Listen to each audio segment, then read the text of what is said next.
മരിച്ചവരോ ജീവിച്ചിരിക്കുന്നവരായ ആരോടും മനുഷ്യ കൈയിൽപ്പെടാത്തത് ചോദിക്കുന്നത് ശിർക്കാണെന്നൊരു പുസ്തകത്തിലുണ്ട് കേരളത്തിൽ. കുഞ്ഞീദ് മദരിയുടെ അള്ളാഹുവിൻ്റെ ഔലിയാക്കൾ എന്നുള്ള പുസ്തകത്തിൽ, അതിൻ്റെ 93-ാമത്തെ പേജിൽ. മരിച്ചവരാവട്ടെ ജീവിച്ചിരിക്കുന്നവരാവട്ടെ മനുഷ്യ കഴിവിൽപ്പെടാത്തത് ഒരാളോട് ആവശ്യപ്പെടുന്നത് ശിർക്കാണെന്നാണ്. ആര് മാനദണ്ഡം വെച്ച സുലൈമാൻ നബി അലൈഹി സ്വലാം? നമുക്ക് പറയാൻ വയ്യ, അത് നമുക്ക് പ്രയോഗിക്കാൻ കഴിയില്ലേ. കാരണം മനുഷ്യ കഴിവിൽപ്പെട്ടത് മാത്രമല്ല, ജിന്നിന്റെ കഴിവിൽപ്പെട്ടതുമല്ല അദ്ദേഹം ചോദിക്കുന്നത്. അയ്യുക്കും യത്തൂനി ബി അർഷിഹ, അവരുടെ സിംഹാസനം അവരിവിടെ എത്തുന്നതിന്റെ മുമ്പ് ആര് കൊണ്ടുവരുന്നതാണ് ചോദ്യം. അപ്പൊ ജിന്ന് മാത്രമല്ല, ഇഫ്രീത്ത്, ജിന്നുകളുടെ കൂട്ടത്തിൽ ഭയങ്കര ഉഷാറുള്ളവരാണ് ഇഫ്രീത്തുമാര്, മല്ലന്മാർ.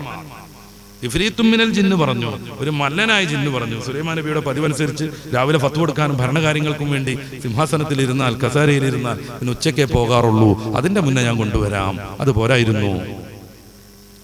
അപ്പോഴാണ് കാലല്ലദീ ഇൻദഹു ഇൽമും മിനൽ കിതാബ്, വേദജ്ഞാനമുള്ള ഒരു വലിയ, അദ്ദേഹത്തിന്റെ പേര് തഫ്സീറുകളിലുണ്ട്, ആസഫ് ഇബ്നു ബർഖിയ. അദ്ദേഹം പറയുന്നു, ഞാൻ കണ്ണിമ വെട്ടിപ്പൊക്കുന്നതിന് മുമ്പ് കൊണ്ടുവരാം. കൊണ്ടുവന്നു. ഹാദാ മിൻ ഫദ്ലി റബ്ബി. മനുഷ്യ കഴിവുപ്പെട്ടത് മാത്രമല്ല, ജിന്നിന്റെ കഴിവിൽ പോലും പെടാത്തത് ആവശ്യപ്പെടുന്നു തൗഹീദ് പഠിപ്പിക്കാൻ വന്ന സുലൈമാൻ നബി അലൈഹി സ്വലാം. അപ്പൊ നമ്മുടെ നാട്ടിലൊക്കെയുള്ള തൗഹീദിനെ കുറിച്ചുള്ള തർക്ക കുതർക്കങ്ങളിൽ ഒരു ചെറിയ തീരുമാനത്തിലേക്ക് എത്തണം തോന്നുന്നു. നമ്മളങ്ങനെ ഉണ്ടാക്കി പെരുപ്പിച്ച് മുഅ്മിനീങ്ങൾക്കിടയിൽ ഛിദ്രതയും ഭിന്നതയും ഉണ്ടാക്കിയല്ല വേണ്ടത്. ഞാൻ ഉദ്ദേശിച്ചത് അതല്ല.